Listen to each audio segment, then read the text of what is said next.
Hello everyone, welcome to molecular zone. तो last class में हमने बायोमॉलिक्यूल्स की कार्बोहाइड्रेट्स वाली कैटेगरी को ख़त्म किया था, कंप्लीट किया था। आज हमें पढ़नी है दूसरी बायोमॉलिक्यूल्स, दैट इज़ प्रोटीन्स। तो प्रोटीन भी बहुत इंपॉर्टेंट बायोमॉलिक्यूल्स हैं जो एक लिविंग सिस्टम के लिए इम्पॉर्टेंट है और एग्जाम के लिए भी इम्पॉर्टेंट है।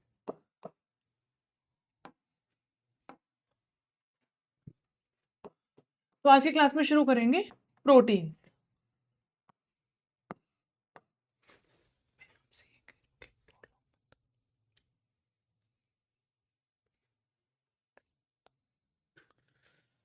प्रोटीन, प्रोटियोसिस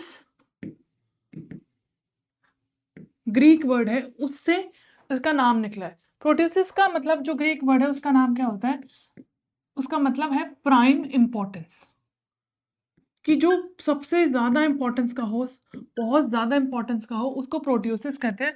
और प्रोटियोसिस से ही प्रोटीन नाम निकला है। तो प्रोटीन्स ऐसे बायोमोलिक्यूल्स है जो एक लिविंग सिस्टम के लिए बहुत ज्यादा इंपॉर्टेंस रखते हैं, प्राइम इंपॉर्टेंस रखते हैं। तो जो प्रोटीन्स हैं, प्रोटीन्स, अब अगर डेफिनेशन आ जाती है एग्जाम में तो आप क्या लिखोगे? Proteins are the biomolecules. एक तो ये हमें पता ही है कि भाई ये बायोमोलिक्यूल है।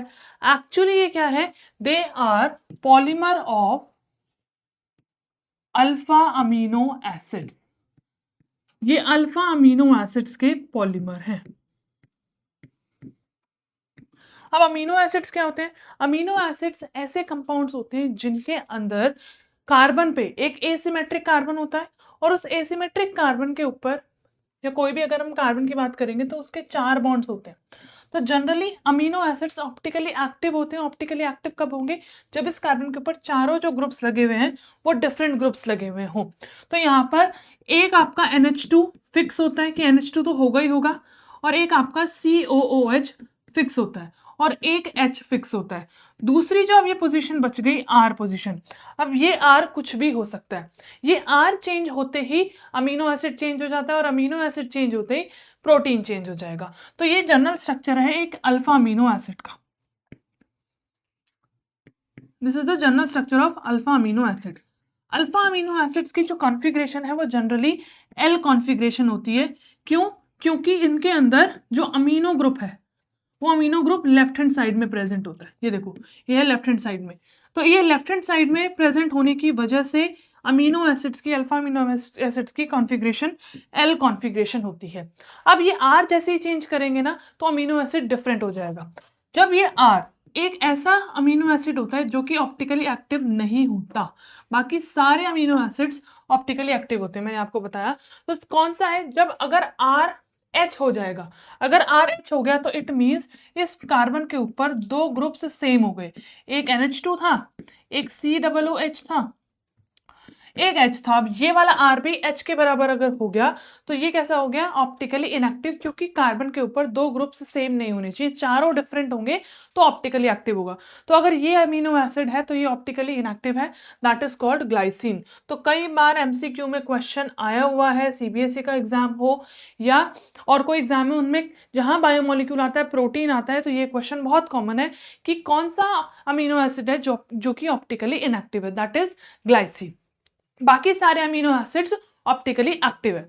तो जो अमीनो एसिड्स आपको याद रखने हैं वो अमीनो एसिड्स हैं,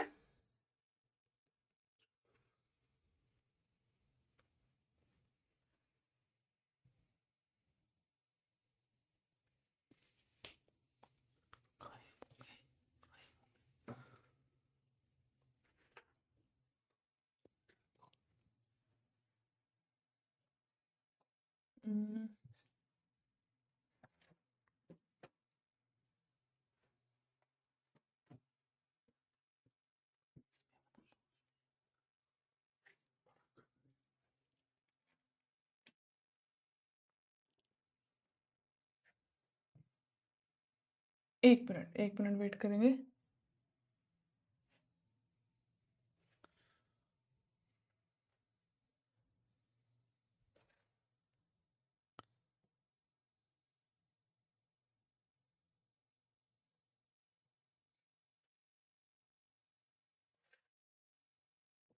ये अमीनो एसिड्स हैं जो आपको याद रखने हैं।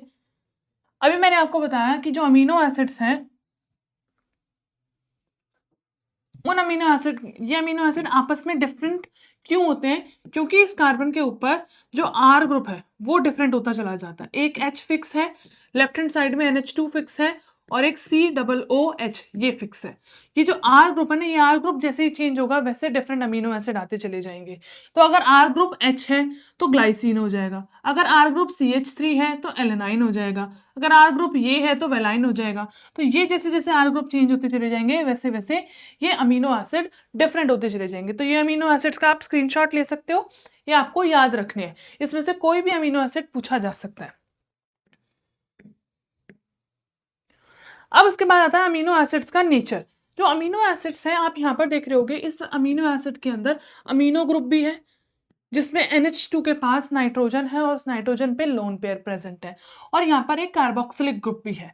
तो ये जो ग्रुप है ना, अगर मैं इसका सोल्यूशन बनाती हूँ तो सोल्यूशन के अंदर ये जो इसके लोन पेयर है ये यहाँ से इस H+ को एक्सट्रैक्ट कर लेते हैं, और कार्बोक्सिलिक एसिड की टेंडेंसी है प्रोटॉन को देने की। तो जैसे ही ये वाली चीज होती है तो ये चीज होते ही क्या बन जाता है सोल्यूशन के अंदर?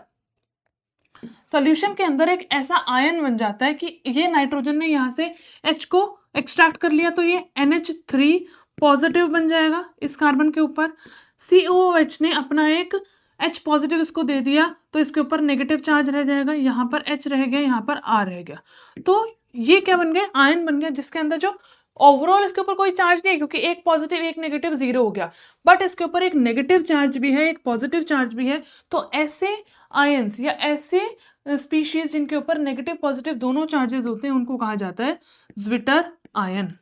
और एनसीईआरटी में ये क्वेश्चन है कि एक्सप्लेन करना है अमीनो एसिड का एम्फोटेरिक बिहेवियर। तो जब अमीनो एसिड्स को हाइड्रोलाइज किया जाता है पानी में, मैं इसको डिसॉल्व कर दूंगी तो ये अपना आयन H+ आयन जो है वो रिलीज कर देगा और ये NH2 से H+ आयन को एक्सट्रैक्ट कर लेगा। एक्सट्रैक्ट जैसे ही कर लिया तो NH3 पॉजिटिव बन गया या COO नेगेटिव बन गया। तो ज्विटर आयन बनने के बाद ये एम्फोटेरिक नेचर शो करता है।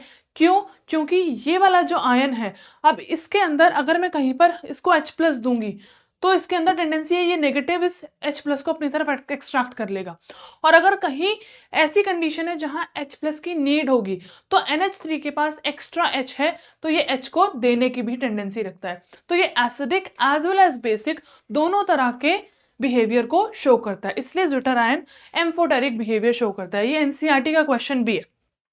तो ये हो गई अमीनो एसिड की बात, ये अमीनो एसिड्स आपको याद रखने हैं। उसके बाद आता है कि जो अमीनो एसिड्स हैं उनका क्लासिफिकेशन कैसे होता है।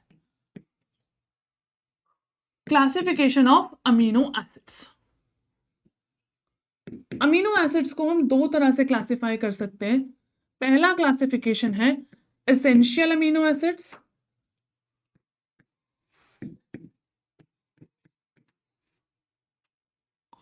और दूसरा क्लासिफिकेशन है नॉन एसेंशियल अमीनो एसिड्स।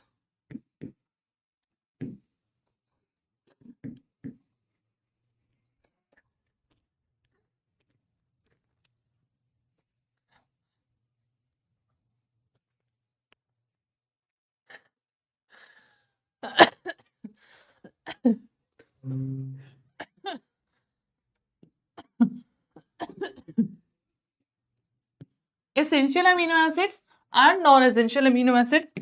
तो एसेंशियल अमीनो एसिड्स वो अमीनो एसिड्स होते हैं जो कि जरूरी हैं। एसेंशियल का मतलब क्या है? जो जरूरी है। तो जरूरी कब होगा? जब हमारी बॉडी के अंदर वो अमीनो एसिड वो प्रोटीन सिंथेसाइज नहीं होते, तो वो अमीनो एसिड्स होते हैं सिंथेसिस। एसेंशियल अमीनो एसिड हम कह सकते हैं can't be synthesised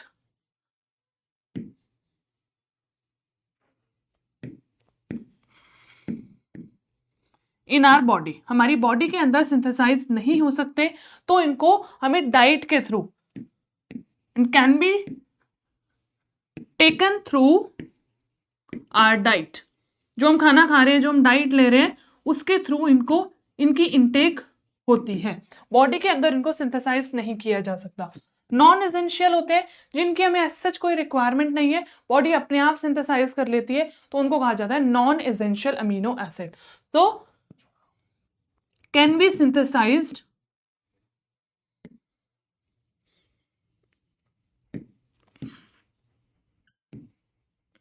by our body या बाय ह्यूमन बॉडी।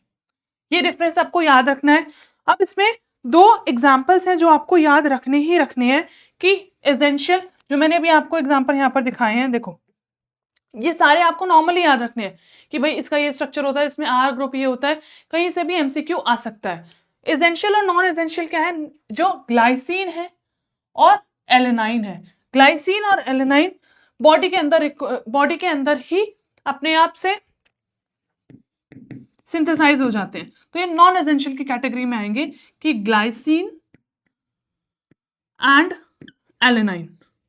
ये कैसे हैं? Non essential. ये दोनों बहुत इंपॉर्टेंट है, एनसीईआरटी में लिखे हुए हैं, तो ये तो आपको याद रखने कि ये नॉन एसेंशियल अमीनो एसिड है। और भी कई सारे जो नॉन एसेंशियल है, बट इन दोनों को याद रखना ही रखना है।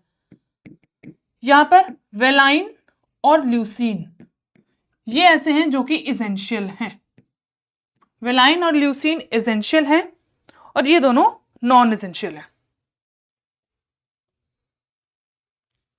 ये हो गया classification of amino acid. Screenshot ले सकते हो आप इस चीज का। अब हम आगे चलते हैं कि जो ये अमीनो एसिड है, अमीनो एसिड के बारे में पढ़िए। ये एक मोनोमर यूनिट है प्रोटीन की। जब ये अमीनो एसिड्स, बहुत सारे अमीनो एसिड्स जो हैं वो आपस में लिंकेज करना शुरू कर देंगे, लिंक होना शुरू कर देंगे, तो ये प्रोटीन्स बना लेंगे। जैसे हमने कार्बोहाइड्रेट्स में पढ़ा था कि एक मोनोसैकेराइड होता है, वो मोनोसैकेराइड दूसरे मोनोसैकेराइड से मिलता है, डाइसैकेराइड बनाता है, फिर और बाकी से मिलके पॉलीसैकेराइड्स बना लेते हैं। तो जब सैकेराइड्स के आपस में लिंकेज जो थी जिससे पॉलीसैकेराइड बने, उस लिंकेज को कहा जाता है ग्लाइकोसिडिक लिंकेज, जो कि एक ऑक्साइड लिंकेज होती है। यहाँ पर जब प्रोटीन्स बनते हैं तो अमीनो एसिड्स लाइन में अरेंज होते चले जाते हैं और प्रोटीन बन जाते हैं। तो उस लिंकेज को क्या कहा जाता है? उस लिंकेज को कहा जाता है पेप्टाइड लिंकेज। अब पेप्टाइड लिंकेज क्या है वो हमें पढ़ना है, तो हम प्रोटीन्स के बारे में पढ़ने जा रहे हैं अब कि प्रोटीन्स, वी नो कि protein is a polymer of alpha amino acid. अब वो अल्फा अमीनो एसिड के अंदर एक अल्फा अमीनो एसिड दूसरे अल्फा अमीनो एसिड के साथ जब कंबाइन करेगा, कुछ लिंकेज बनाएगा, फिर वो आगे ऐसे सीक्वेंस चलता चला जाएगा, फिर ऊपर नीचे ब्रांचिंग होती चली जाएगी।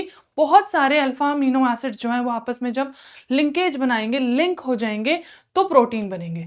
तो कौन सी लिंकेज वो करते हैं आपस में? दो अल्फा अमीनो एसिड अगर जब लिंक होंगे तो पेप्टाइड लिंकेज होगी। क्या होती है पेप्टाइड लिंकेज? देखो, मैंने आपको बताया कि जो अल्फा अमीनो एसिड है, उस अल्फा अमीनो एसिड के पास क्या होगा?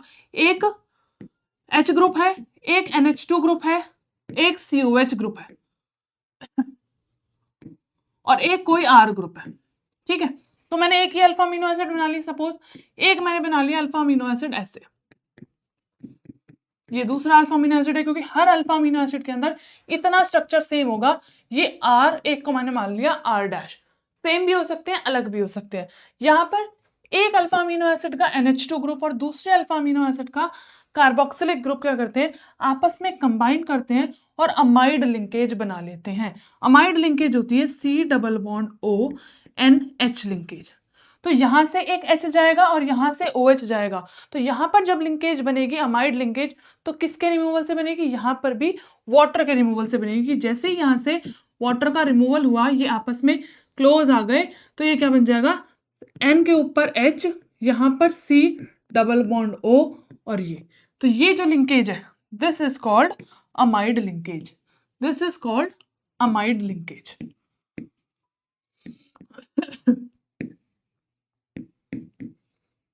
ठीक है, ये अमाइड ग्रुप होता है और ये होती है अमाइड लिंकेज। ये अमाइड लिंकेज बन गई, तो दो अल्फा अमीनो एसिड ने एक अमाइड लिंकेज बना ली, तो मैं इसको क्या कह सकती हूँ? ये बन गया एक डाइपेप्टाइड। ये क्या बन गया? ये एक बन गया डाइपेप्टाइड। इसी तरह से अगर ये आगे फर्दर किसी दूसरे अल्फा अमीनो एसिड के COH के साथ कंबाइन हो जाए सपोज, तो क्या बना लेगा? NH और यहाँ पर CO+O और ऐसे इधर चेन चलती चली जा रही है। सपोज इसने यहाँ पर किसी के NH2 के साथ बॉन्ड बना लिया, तो ये भी क्या बना लेगा? इधर से C+O और NH, फिर और अमाइड लिंकेज, एक अमाइड लिंकेज ये हो गई, एक ये हो गई, एक इधर हो गई। ऐसे ही अमाइड लिंकेजेस जो हैं वो बढ़ती चली जाएंगी, बढ़ती चली जाएंगी। तो अगर दो अमीनो एसिड्स बनते आपस में मिलते हैं, एक अमाइड लिंकेज बनेगी, उसको बोलेंगे डाइपेप्टाइड। तीन अमीनो एसिड आपस में मिलते हैं तो दो अमाइड लिंकेज बनेगी, तो उसको बोलेंगे ट्राइपेप्टाइड। जितने अमीनो एसिड्स होंगे उतना पेप्टाइड बन जाएगा। तो अगर ऐसे 10, 12, 100, 50, 1000 इतने अमीनो एसिड्स आपस में अमाइड लिंकेज बना रहे हैं, पेप्टाइड लिंकेज भी बोलते हैं इसको, पेप्टाइड लिंकेज बना रहे हैं, तो उनको क्या कहते हैं? पॉलीपेप्टाइड्स। पॉलीपेप्टाइड्स, और पॉलीपेप्टाइड्स जिनका मास 1000 U से ऊपर हो, 1000 U से ऊपर हो, 100, 200, 100 एटलीस्ट 100 अमीनो एसिड्स मिलने चाहिए, कंबाइन करने चाहिए, और उनका जो पॉलीपेप्टाइड हमें मिला है उसका मास 1000 U से ऊपर हो, तो ऐसे high molecular masses polypeptide chains को ही प्रोटीन्स कहा जाता है। ऐसे हाई पॉलीपेप्टाइड चेन्स को जिनका मासेस हाई मॉलिक्यूलर मास है 1000 U से ऊपर है, एटलीस्ट 100 अमीनो एसिड उसके अंदर जुड़े हुए हैं पेप्टाइड लिंकेज से, तो उस चेन को प्रोटीन्स कहा जाता है। क्लियर, समझ आ गया प्रोटीन क्या है। अब एक एक्सेप्शन है, और एक्सेप्शन से क्वेश्चंस आते हैं। ऑब्जेक्टिव क्वेश्चन आ सकता है कि एक आपका ऐसा प्रोटीन है जिसके अंदर 100 अमीनो एसिड से कम अमीनो एसिड होते हैं, 51 अमीनो एसिड्स होते हैं, 51 अमीनो एसिड वाला प्रोटीन है, दैट इज इंसुलिन। बाकी सभी के अंदर 100 से ज्यादा प्रोटीन प्रेजेंट होते हैं। तो ये आपको एग्जांपल याद रखना है कि इंसुलिन ऐसा प्रोटीन है जिसके अंदर 100 अमीनो एसिड से कम अमीनो एसिड्स होते हैं, 51 अमीनो एसिड्स होते हैं। क्लियर, प्रोटीन का एक बेसिक कॉन्सेप्ट समझ आ गया। अब हम पढ़ेंगे कि प्रोटीन का स्ट्रक्चर क्या है। प्रोटीन के स्ट्रक्चर को हम 4 पार्ट्स में डिवाइड कर सकते हैं।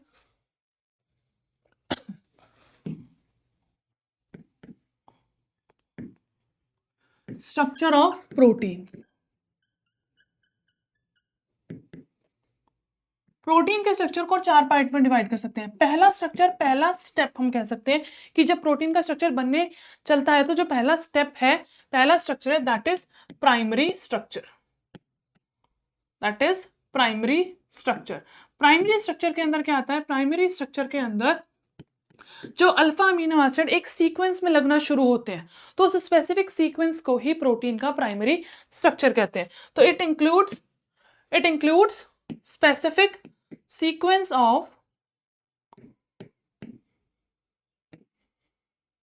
Alpha amino acid. जब अल्फा अमीनो एसिड एक सीक्वेंस में अरेंज होना शुरू करते हैं तो उस सिंगल लाइन को, सिंगल सीक्वेंस को ही प्राइमरी स्ट्रक्चर कहा जाता है।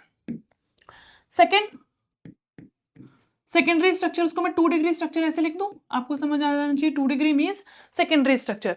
सेकेंडरी स्ट्रक्चर के अंदर जो ये अल्फा अमीनो एसिड्स का सीक्वेंस है, ये क्या करने लगता है, एक शेप में आने लग जाता है। ये तो नॉर्मल मैंने सीक्वेंस में अरेंज करके रख दिया। अब वो जो सीक्वेंस है आपस में क्या करेंगे, कॉइल हो जाएंगे, आपस में फोल्ड हो जाएंगे। फोल्ड होने के बाद, कॉइल्ड होने के बाद कुछ शेप मिलेगी प्रोटीन को। तो सेकेंडरी स्ट्रक्चर के अंदर प्रोटीन को शेप मिलती है, शेप एक्वायर होती है। तो यहां पर 2 तरह की शेप एक्वायर हो सकती है। एक शेप हो सकती है अल्फा हेलिक्स, और एक शेप हो सकती है बीटा प्लीटेड शीट्स। कि जो ये अल्फा अमीनो एसिड का सीक्वेंस है, अगर ये अल्फा अमीनो एसिड का सीक्वेंस राइट हैंड स्क्रू की तरह ऐसे कॉइल हो जाता है, आपस में इस तरह से कॉइल हो जाता है, तो हमें कौन सा स्ट्रक्चर मिलेगा, कौन सी शेप मिलेगी, अल्फा हेलिक्स मिल जाएगी। और अगर ये क्या करती हैं, जो अल्फा अमीनो एसिड्स का जो सीक्वेंस था 1 डिग्री के अंदर प्राइमरी स्ट्रक्चर के अंदर, वो side by side lay down हो जाती है, एक के ऊपर एक ऐसे ले डाउन हो जाती है, तो हमें क्या मिलती है, बीटा प्लीटेड शीट्स वाला स्ट्रक्चर मिल जाता है। अल्फा हेलिक्स के अंदर इंट्रामोलिकुलर हाइड्रोजन बॉन्डिंग होती है, कि ऐसे कॉइल हो गई आपस में, तो यहां बीच में इंट्रामोलिकुलर हाइड्रोजन बॉन्डिंग होगी। बीटा प्लीटेड शीट के अंदर एक शीट दूसरी शीट के साथ ऐसे लाई डाउन, एक दूसरे के ऊपर ऐसे फ्लैट में लाई डाउन है, ये स्ट्रेच आउट हो जाती है आपस में। तो इसके अंदर जो हाइड्रोजन बॉन्डिंग होती है इंटरमोलिकुलर, एक मॉलिक्यूल की दूसरे मॉलिक्यूल से, इसमें with in a molecule hydrogen bonding होती है। तो यहाँ पर इंट्रामोलिकुलर हाइड्रोजन बॉन्डिंग ना होकर इंटरमोलिकुलर हाइड्रोजन बॉन्डिंग होनी शुरू हो जाती है। अब सेकेंडरी स्ट्रक्चर के बाद आता है tertiary structure, that is 3 degree structure. तो टर्शरी स्ट्रक्चर के अंदर फाइनल प्रोटीन बन जाता है, कि ये जो जैसे अल्फा हेलिक्स ने, सपोज कि प्रोटीन को हो सकता है किसी प्रोटीन को अल्फा हेलिक्स वाली शेप मिल गई, किसी को बीटा प्लीटेड वाली शेप मिल गई। अब अल्फा हेलिक्स जो है वो फाइनल क्या करेगा, फोल्डिंग करना शुरू कर देगा। फाइनल फोल्डिंग होती है, यहाँ पर फाइनल फोल्डिंग हो जाती है अमीनो एसिड्स की जो शेप मिली है, और फाइनल फोल्डिंग होने के बाद जो अल्फा हेलिक्स है, सपोज किस किस की हुई थी, एक बना था अल्फा हेलिक्स बन गया था, तो अल्फा हेलिक्स की जब फोल्डिंग होगी तो मुझे एक डिफरेंट टाइप के प्रोटीन मिलेंगे, और जो एक बीटा स्ट्रक्चर था, बीटा प्लीटेड शीट वाला जो सेकेंडरी स्ट्रक्चर था, उसकी जब फोल्डिंग होगी तो मेरे को डिफरेंट टाइप का टर्शरी स्ट्रक्चर मिलेगा। ये चीज समझ में आ रही है ना कि भाई अल्फा हेलिक्स जो था, अगर अल्फा हेलिक्स सेकेंडरी स्ट्रक्चर है तो डिफरेंट वो मिलेगा, डिफरेंट प्रोटीन मिलेगा। और अगर बीटा प्लेटेड शीट्स थी तो उनको उसकी अगर फोल्डिंग होगी तो डिफरेंट टाइप का स्ट्रक्चर मिलेगा। तो अगर अल्फा हेलिक्स ऐसे कॉइल वाली जो स्ट्रक्चर था, सेकेंडरी स्ट्रक्चर था, जब इसकी कंप्लीट फोल्डिंग होगी तो मुझे क्या मिलेगा? Globular protein, globular protein. Alpha helix के करस्पॉन्डिंग जो प्रोटीन मिलेगा वो मिलेगा ग्लोबुलर प्रोटीन, और बीटा प्लीटेड शीट के करस्पॉन्डिंग जो मेरे को मिलेगा वो मिलेगा फाइब्रस प्रोटीन, फाइब्रस प्रोटीन। अब जो इंपॉर्टेंट चीज यहां पर आती है वो इन दोनों के बीच में डिफरेंस आता है कि भाई ग्लोबुलर और फाइब्रस प्रोटीन के बीच में डिफरेंस क्या है। तो नेक्स्ट स्लाइड में यही करेंगे। अभी यहाँ स्ट्रक्चर पूरा करते हैं। तो लास्ट स्ट्रक्चर जो है, लास्ट फॉर्म है टर्शरी के बाद क्वाटरनरी, 4 डिग्री स्ट्रक्चर इसको बोलते हैं, 4 डिग्री या quaternary structure of protein.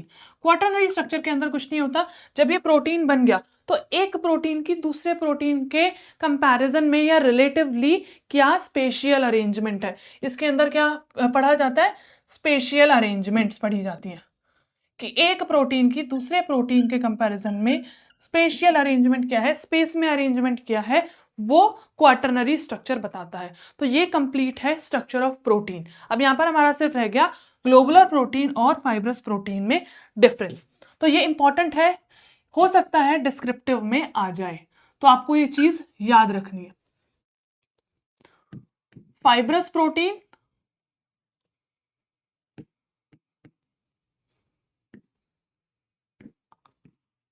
And globular protein, NCERT का बायोमोलिक्यूल्स चैप्टर का ये क्वेश्चन भी है, टेक्स्ट बुक क्वेश्चन भी है, तो आने के चांसेस है कि ये इस तरह से आ सकता है। ठीक है, फाइब्रस प्रोटीन सबसे पहला तो यही है कि भैया किससे बनते हैं? ये अल्फा हेलिक्स से बनते हैं, ये बीटा प्लीटेड शीट से बनते हैं, formed from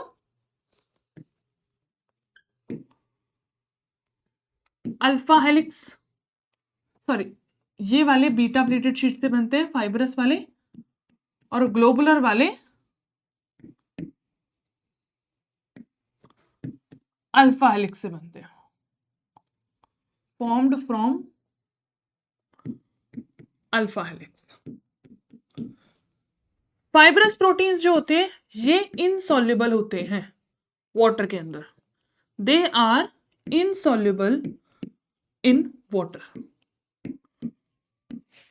globular protein are soluble in water। ठीक है,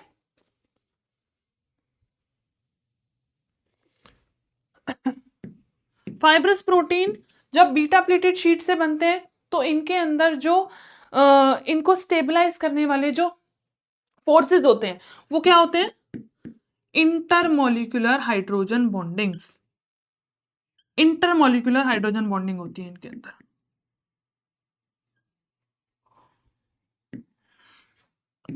और इनके अंदर क्या होती है? अल्फा हेलिक्स से बनते हैं, अल्फा हेलिक्स के अंदर इंट्रामोलिकुलर हाइड्रोजन बॉन्डिंग होती है जो इनको स्टेबलाइज करते हैं।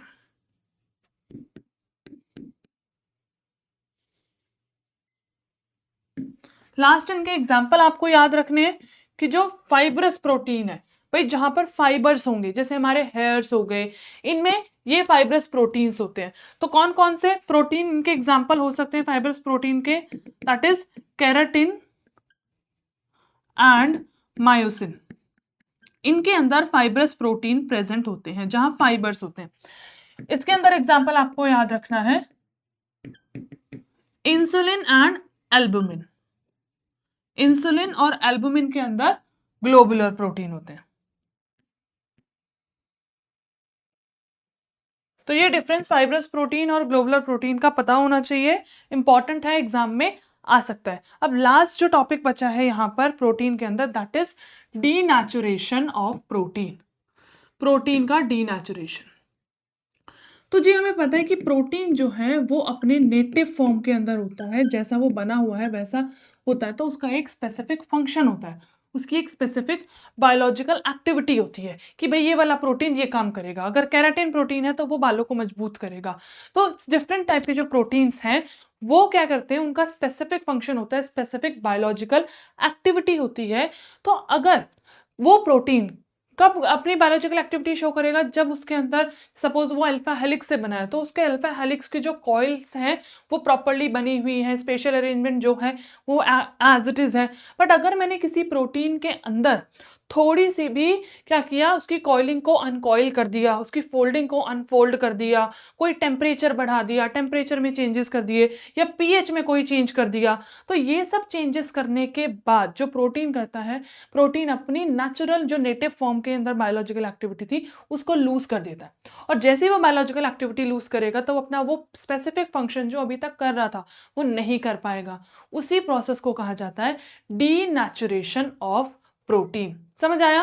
डीनेचुरेशन क्या है कि जो नेचुरल टेंडेंसी उसकी थी, जो नेचुरल प्रोसेस वो कर रहा था, उसको डी कर देना, उसको हटा देना। वो किस वजह से? चाहे चेंज इन टेम्परेचर हो, चाहे चेंज इन पीएच हो, या उसकी जो फोल्डिंग्स हैं वो अनफोल्ड हो गई हैं, या उसकी कॉइलिंग अनकॉइल्ड हो गई हैं, इन सभी की वजह से वो अपनी नेटिव फॉर्म को, जो उसका नेचुरल प्रोसेस था, नेचुरल बायोलॉजिकल एक्टिविटी थी, उसको वो नहीं प्रोसेस कर पा रहा है। उसी प्रोसेस को कहा जाता है डीनेचुरेशन ऑफ प्रोटीन। तो हम इसकी डेफिनेशन इस तरह से लिख सकते हैं, क्योंकि अगर ये एग्जाम में आ गया तो आपको लिखना तो पड़ेगा। आप इसको ऐसे लिख सकते हो कि when a protein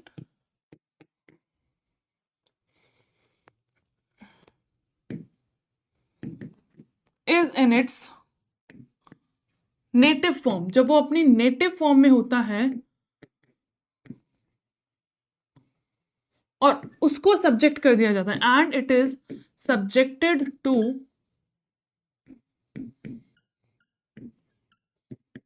any physical और chemical change,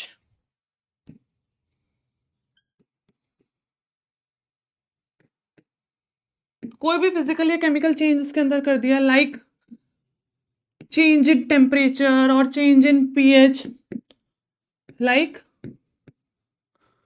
change in temperature और पीएच, तो क्या होगा, उसकी जो फोल्डिंग्स है या उसकी जो कॉइलिंग है वो, या जो उसकी बॉन्डिंग है, इट्स बॉन्डिंग गेट्स डिस्टर्ब्ड, या उसकी बॉन्डिंग को डिस्टर्ब कर दो, कोई भी इस तरह का चेंज कर दिया गया, देन क्या होता है, ये protein loses its biological activity, then protein loses its biological activity.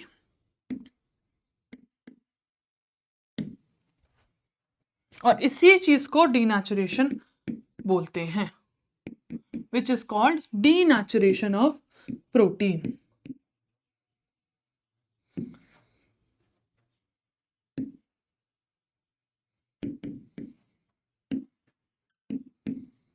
Clear? यहां पर एग्जाम्पल पूछे जाते हैं तो आपको एग्जाम्पल याद रखना है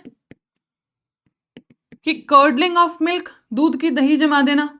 तो हमने पहले मिल्क जो प्रोटीन जिसके अंदर था वो कुछ और काम कर रहा था, अब कुछ और हमने उसकी बायोलॉजिकल एक्टिविटी चेंज कर दी है।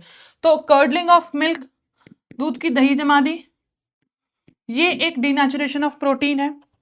सेकेंड है बॉयल, एग को बॉयल कर दिया, तो बॉयल को एग करने के बाद क्या हो जाता है, कोएगुलेशन हो जाता है, इकट्ठा हो जाता है, कोएगुलेट हो जाता है, प्रेसिपिटेट हम कह सकते हैं उसका बन जाता है। तो कोएगुलेशन ऑफ एग, ये दोनों एग्जांपल किसके हैं, डीनेचुरेशन ऑफ प्रोटीन के हैं, कि हमने प्रोटीन में कुछ टेम्परेचर बढ़ा के या टेम्परेचर कम करके या पीएच चेंज करके उसके बॉन्डिंग को डिस्टर्ब कर दिया, उसकी बायोलॉजिकल एक्टिविटी लूज हो गई। तो ये एग्जाम्पल्स हैं डीनेचुरेशन ऑफ प्रोटीन के। So this is all about proteins. यहाँ पर हाँ एक क्वेश्चन और यहाँ पर पूछा जाता है कि जो ये स्ट्रक्चर हमने पढ़े थे अभी, प्राइमरी, सेकेंडरी, टर्शरी और क्वाटरनरी स्ट्रक्चर्स हैं, ये प्रोटीन बनाते हैं। तो प्रोटीन के जो ये स्ट्रक्चर्स हैं इनमें कौन कौन से फोर्सेस ऐसे होते हैं जो इनको स्टेबलाइज रखते हैं। तो एक तो हमने यहाँ पढ़ लिया कि भाई हाइड्रोजन बॉन्डिंग है, हाइड्रोजन बॉन्डिंग के साथ साथ यहाँ पर डाइसल्फाइड लिंकेजेस होती हैं जो इनको स्टेबलाइज करती हैं। डाइसल्फाइड लिंकेज, एच बॉन्डिंग हो गई जो हमने पढ़ ली, और इसके साथ साथ इलेक्ट्रोस्टैटिक इंटरैक्शंस भी होते हैं, यहाँ आयनिक इंटरैक्शंस भी प्रेजेंट होते हैं जो इनको स्टेबलाइज रखते हैं। इलेक्ट्रोस्टैटिक इंटरैक्शन, ये तीनों तरह के फोर्सेस हैं जो एक प्रोटीन के स्ट्रक्चर को स्टेबलाइज करने में, सेकेंडरी और टर्शरी स्ट्रक्चर को स्टेबलाइज करने में हेल्प करते हैं। नेक्स्ट है डीनेचुरेशन ऑफ प्रोटीन में कई बार पूछा जाता है, एग्जाम्पल आया हुआ है क्वेश्चन कि जब डीनेचुरेशन होता है तो प्रोटीन का स्ट्रक्चर बिगड़ जाता है, तो क्या कोई ऐसा स्ट्रक्चर है जो एज इट इज रहता है? तो जब प्रोटीन डीनेचुरेशन ऑफ प्रोटीन होगा तो सेकेंडरी और टर्शियरी जो 2 डिग्री और 3 डिग्री स्ट्रक्चर है वो डिस्टर्ब होते हैं, but 1 degree structure remains intact, वो डिस्टर्ब नहीं होता, वो एज इट इज रहता है। ये छोटी छोटी चीजें हैं जो एमसीक्यू में ऑब्जेक्टिव टाइप क्वेश्चन में पूछी जाती हैं। इस तरह से आपको डिस्क्रिप्टिव अटेम्प्ट करना है, दोनों चीजों की तैयारी हम साथ साथ करते चल रहे हैं। तो this is all about protein, that's all for today's class. If you have any doubt you can write down in the comment section. So thank you everyone. That's all.